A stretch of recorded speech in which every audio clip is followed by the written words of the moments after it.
أول عميد للمعهد العالي للسينما المخرج محمد كريم. المخرج محمد كريم اتولد في حي عابدين في 8 ديسمبر سنة 1896. بدأ حبه للسينما وللفن من سن 10 سنين لما كان بيروح سينما أمبر اللي كانت من أوائل دور العرض السينمائي. عاش بدايات دخول السينما مصر. السينما شدت انتباهه وخصوصا بعد ما اتفرج على فيلم أسرار نيويورك وفانتوماس.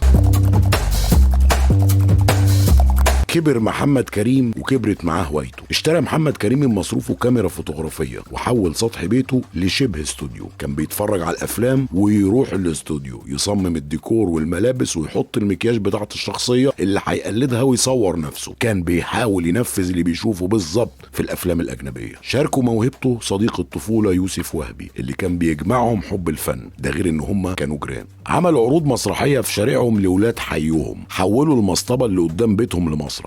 ولما يوسف وهبي اتنقل لحي المنيرة اتحولت اوضته لدار عرض سينمائي صغيرة. راحوا اجروا من شركة جمون آلة عرض سينمائي. ومن عبقرية محمد كريم انه اثناء عرض الفيلم اللي كان صامت بيقف ورا الستارة بيعمل مؤثرات صوتية بادوات منزلية بسيطة عملت روح للفيلم الصامت. كانوا بيعرضوا الافلام لولاد الحي نظير 2 مليم. بعد كده انضموا لفرقة هواه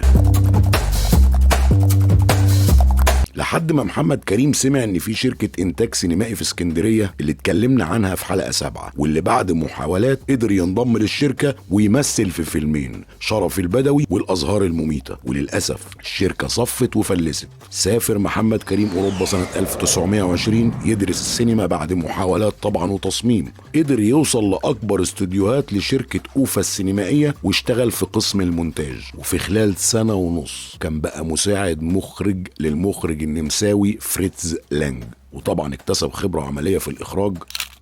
محمد كريم درس كتابة وإعداد سيناريو وتصوير ومونتاج، وقدر ينضم لعضوية نقابة الممثلين في ألمانيا. كل ده ورغم الصعوبات كان في دماغه هدف وعنده حلم عايز يوصله: صناعة أول فيلم سينمائي مصري خالص 100%. أول عميد للمعهد العالي للسينما، أول نقيب للسينمائيين، صاحب أهم كلاسيكيات في السينما المصرية. محمد كريم حاجات كتير قوي. محمد كريم محتاج حلقات، تابعونا.